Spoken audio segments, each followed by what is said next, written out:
Hello, vinyl community. How you doing? It's Bill with the Vinylverse. So this video has been a long time coming.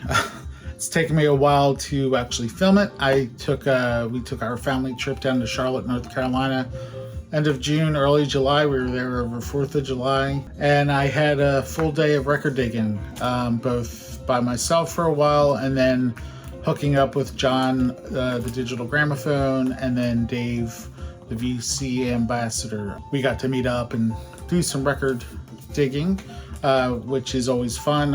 Every year I take a trip with the family to Charlotte, North Carolina to visit my wife's sister and her family. And always cool to meet up with John and Dave. And I also got to meet up with Dylan over at Noble Records for a short while. So let's see, visited 5 shops that day and had a great barbecued lunch and then some tacos for dinner with John and Dave. So my day started going to Repo Records, great little store. Oh, I should say I didn't film anything that day. I just wanted to not worry about having to pull out the phone and film stuff. I just went, did my thing, and didn't bother taking any pictures or shooting any video or anything. So, but visited Repo Records. It's a cool little shop. It's been rearranged slightly since I've last been in there last year, but I spent a good little bit of time in there. And right as you walk in, there's some new arrival bins. I went through there, and right off the bat, it looked like they had recently got in a Frank Zappa collection. Definitely picked over because what was left, there was stuff either I already had or wasn't too interested in, but this was there. The Mothers, Fillmore East, June 1971. This is an album I have been wanting to get. Never found a nice clean copy like this one. This period of the Mothers isn't really my favorite. It has Flo and Eddie, so Mark Volman and Howard Kalin from the Turtles. They were in the band at this point. But I love this album. This is great. Ansley Dunbar on drums, just phenomenal. So great stuff. So I was happy to find this right off the bat. Pretty inexpensive. Still in the sleeve, it says VG Plus.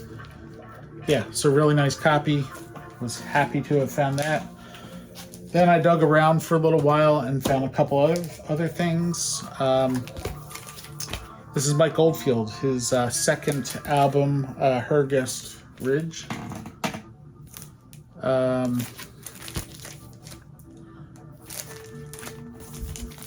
So Mike Oldfield, of course, known for Tubular Bells. But yeah, this is good as well. Mike Oldfield, I believe, plays all the instruments on it. Most of the instruments. There's some horns and some like vocalizations that some other people play on. But his second album in 1974. Sorry, I didn't do my research before pulling all these together, so I might have my dates a little fuzzy, but this was not released in 1974. 1974. So that was the second thing I found there. And then I noticed they had almost a mobile cart of classical. So I'd never looked through anything of that sort there before, so I thought I'd take a peek. And I'm always on the lookout for like avant-garde stuff, modern classical, 20th century composers, that type of stuff. And they have this Gene Sibelius on the Non-Such label. This is 4 Legends from the Kalevala, Opus 22. So Non-Such, known for these like classical outputs with usually have some cool covers. But yeah, this was really cheap, only a few dollars, and Vinyl looked good, so I took a chance on it. I wasn't familiar with this, but Gene Sibelius is one composer that I know and enjoy, so took a chance, and this plays great, sounds good, and pretty cool pickup. So then from Repo Records, I made my way to, I think I might have gotten lunch. So there's a place right outside of Matthews, North Carolina, called Stallings, North Carolina. Small little town, and there's a barbecue joint called the Rock Store Barbecue. John, Digital Gramophone, turned me on to that place several years ago. He took me there. True, authentic North Carolina barbecue, and it's really great, and had a great lunch there.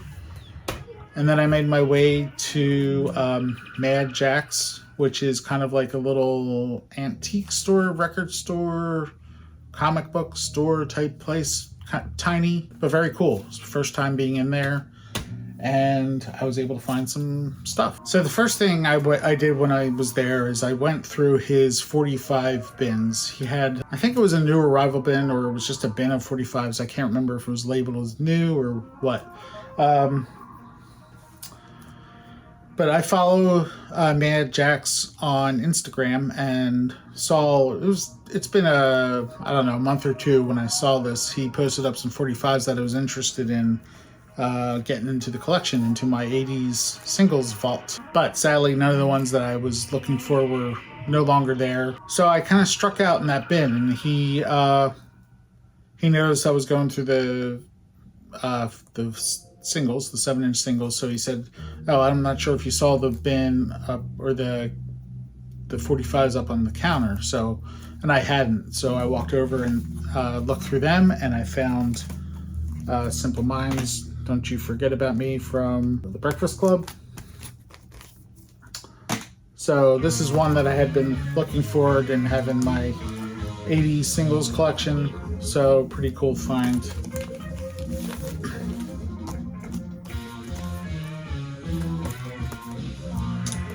That was cool. So then I started looking through the regular albums and kind of went through the perimeter of the store. Didn't really see anything. And then I went to the jazz section and I found Crystal Silence. This is Chick Corea and Gary Burton on ECM label. So stoked to find this. This has been on my wild list. So nice copy, relatively cheap. Yeah, so this is the first album I found there and was thrilled with that. So I kept digging, and to my surprise, this was there. Clifford Jordan and the Magic Triangle, The Highest Mountain. These Clifford Jordan and the Magic Triangle albums I've been on the hunt for years now. I have the Volume 2 live album by Clifford Jordan and the Magic Triangle, which I truly love. But they also put out at least 2 solo albums. And I don't recall if this is the first or second. But this is on, originally put out on Steeplechase out of Denmark, but this is the US version on Inner City. So playing in the Clifford Jordan and the Magic Triangle, of course you have Clifford Jordan on tenor sax and flute, you have Cedar Walton on piano, Sam Jones on bass, and Billy Higgins on drums. This is terrific. And I was shocked to find it in this little shop, and even when I took it up to the counter, he was surprised. He didn't remember seeing it. He's like, "Ooh," and he didn't really know much about it, so I kind of told him the same thing I said here, and yeah, really great. It is has a cut corner, but all good there. This is great. So I was thrilled to find this. And after Mad Jack's, actually, I think I missed before Mad Jack's and before lunch. I forgot to mention, I went to this kind of giant antique mall called Sleepy Poet, and I had been there a handful of years ago. It moved into a new location since that first time I was there, and I found some good records that time. So I thought I would take a ride there and look around, and I did. And sure enough, all the different little vendors within the antique mall had records here and there, and I was going through them best I can, but I didn't find anything. And I walked through the whole antique mall, and then I kept checking my time, like I didn't want to spend too much time there because I know I was going to be meeting up with John later on, and I wanted to get other things taken care of. So right before I was getting ready to leave, I saw a sign that said "Records this way" or something to that effect. And so here in the it's actually towards the front of the building, but in the back of the front, which I didn't see when I was walking in, there's a whole rooms of records. And it looks really nice. It's it's like a normal record shop basically. So I took a peek through there. I didn't find anything. I was kind of just going real fast. Prices were a little high, but next time I go, I'm definitely going to go through there first instead of going through the antique mall. So I had that reversed. Went to Repo Records, Sleepy Poet, Antique Mall, lunch, and then to Mad Jack's. And from Mad Jack's, that's when I was going to head over to Noble Records. John was going to meet me there once he got out of work and was able to. He was getting out of work a little early so he could meet up with me. So I was definitely going to get there before him, so I did. And had my fingers crossed that Dylan was going to be there. And sure enough, Dylan was there, which was great. And he saw me as I was walking through the parking lot coming in. So it was great to see Dylan. We got to talk for, 10, 15 minutes before he had to go out. So it was good to catch up with Dylan, and we had met several times before, so it was great. Dylan's a great guy. He runs a great store, and it was definitely good to see him. So once Dylan took off, I started going through the bins. I went to the new arrivals first, which is right in front of where you walk in the front doors. Right in front of you is the new arrivals. So I started going through there, and not long after that, John, the digital gramophone, showed up. So great to see John. So much to his dismay,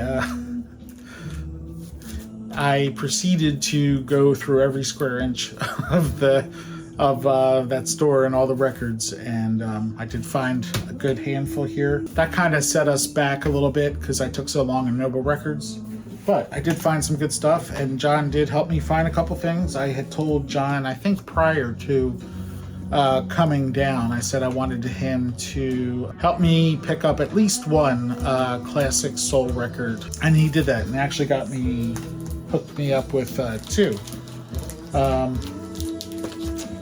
So the first thing he showed me is Joe Tech's Soul Country, and yeah, so this was a total blind buy, very cheap. The vinyl is. It looks a little rough, but honestly, it plays for the price. I was expecting that I might not even be able to keep it, but it's definitely a keeper. I enjoyed it very much. It's on Atlantic, and John did not steer me wrong. So Joe Tech's Soul Country plays very good. Some slight surface noise here and there. There might be the odd pop, but for the most part, pretty good player copy, and I'm glad I picked this up. So thank you, John, with that. And then the second album, he put this in my hands, which is a classic, The Temptations, with a lot of soul. And wow, I love this album. Never listened to this before, so another blind buy for me. I had seen it before, but I didn't know it. I knew some of the songs on it. Of course, I know I'm Losing You. Yeah, so this is great. I really like this album. And again, this is cheap. The record looked a little iffy, but this plays really, really well and sounds great. So thank you, John, again. Love this. So looked around some more and found this. This is Surfing Safari by the Beach Boys. So their first album, 1961. I don't remember. 1961, 1962 maybe. Beautiful cover. The vinyl looked real good. Has some surface markings and stuff on it, but this plays great. And I think I paid $5, if I'm not mistaken. So it was definitely worth me picking this up. So happy to have found this at Repo Records. So that's cool. And I found 2 Jade Warrior albums. So the first being Waves. I think this is 1975. I think it's 1975. I'm not positive. Jade Warrior, post mid 70s. All kind of their albums all kind of have this style of art on it. Always kind of all their albums kind of have a samurai theme. So Waves, this is great.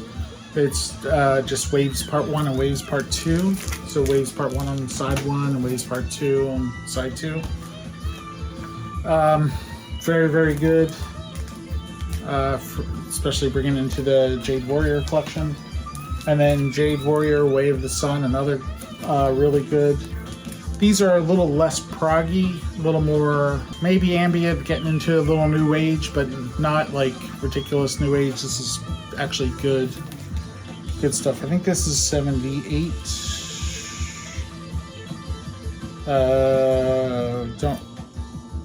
Yes, 1978. So yeah, another great one. So I kind of feel like, other than their first album, which I don't have yet, I kind of feel like my Jade Warrior collection is complete.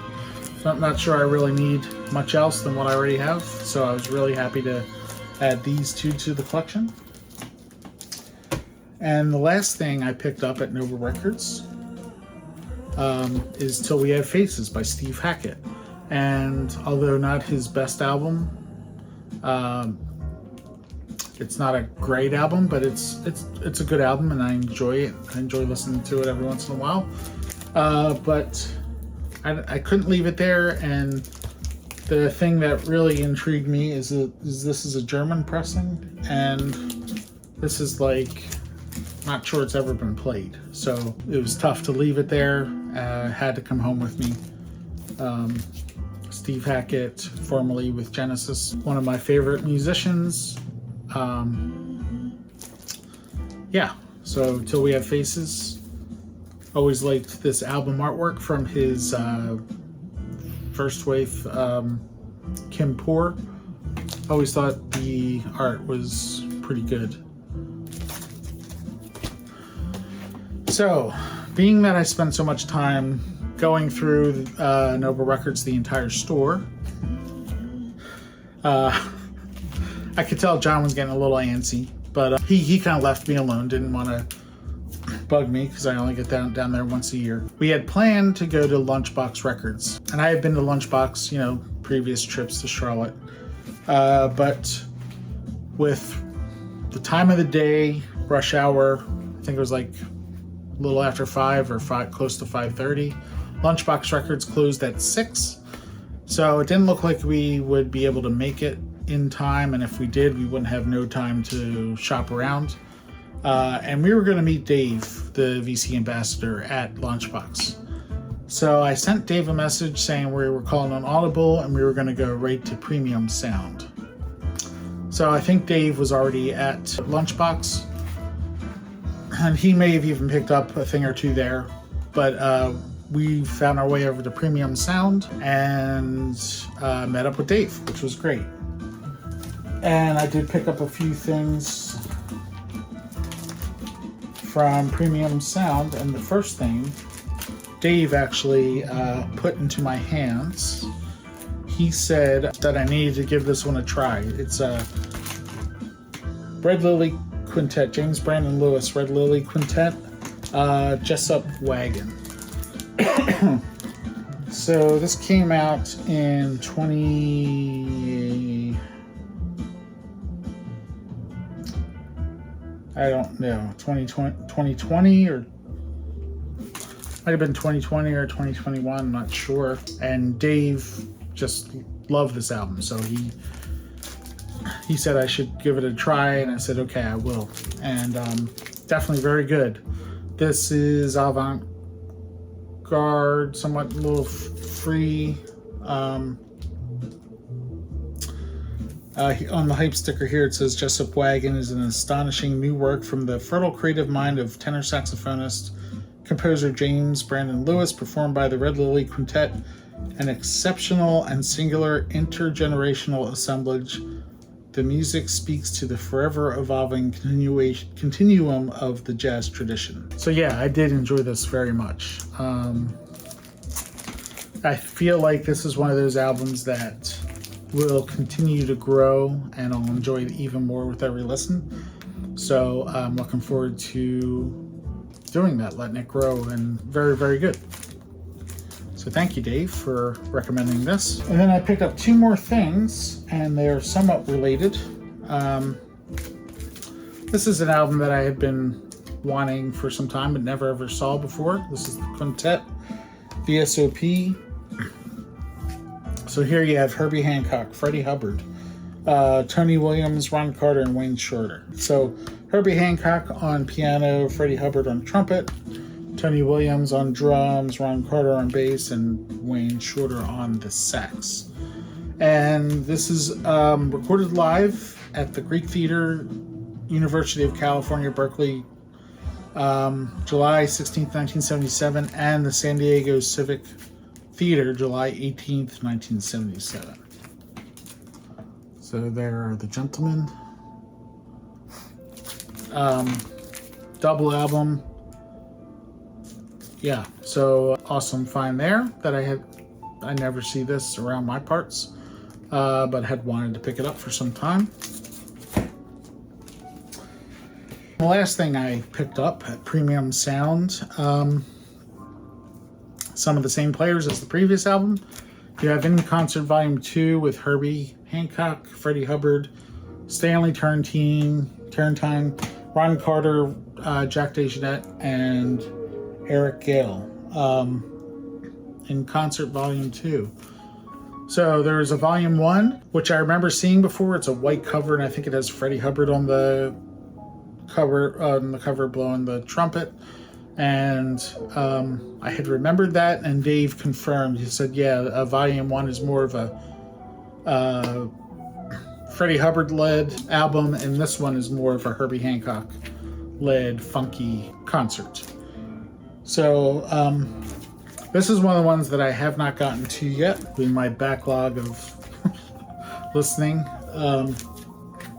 So hope to soon. But yeah, was really happy to pick this up. I don't think I mentioned, but this is on the CTI label. So definitely cool to pick this up. So then,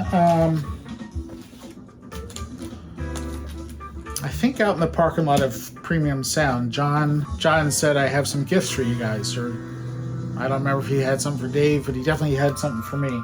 The first thing is Aretha Franklin, Amazing Grace. This actually wasn't a gift. I forget the story, but John had a second copy of this, and he offered this version to me, so I bought this off of him and made the exchange in the parking lot of Premium Sound. So yeah, so classic album, Aretha Franklin, Amazing Grace. But then John did have some gifts for me. The first, which is really cool for the 80s singles vault, is U2 With or Without You.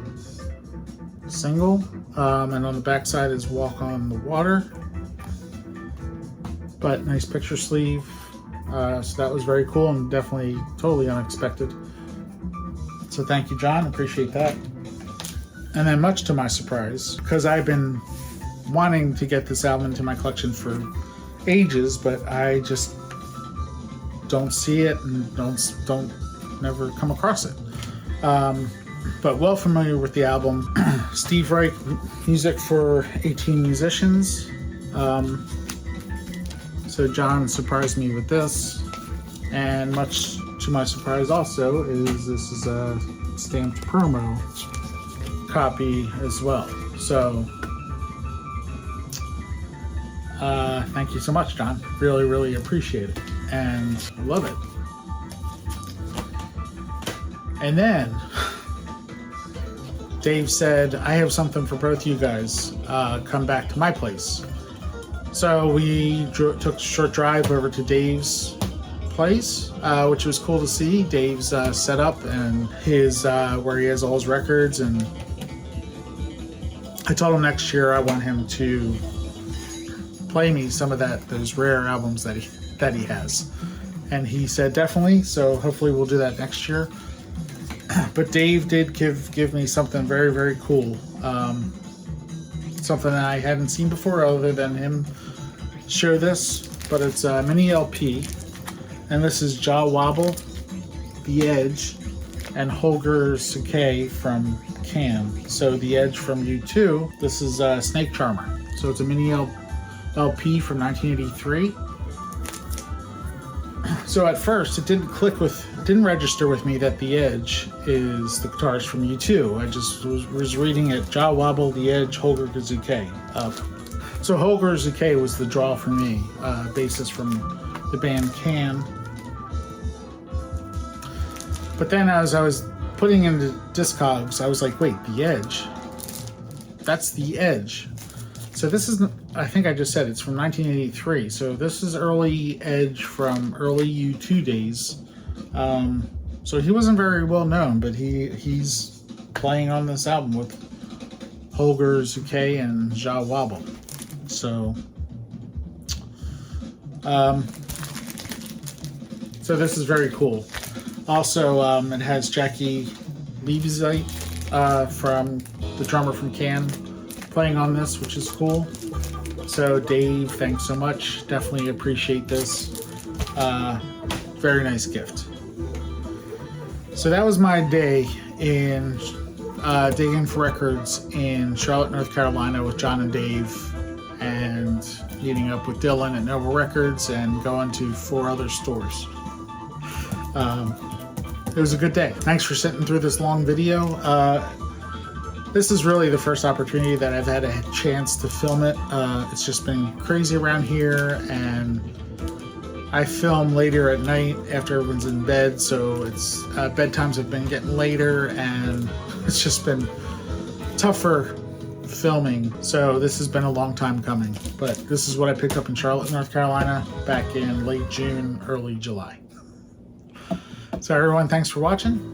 Hope you're all doing well, and more videos to come. I don't know when, but stay tuned. Thanks for watching. Everyone, stay well, stay safe, and I will talk to you again soon. Take care now.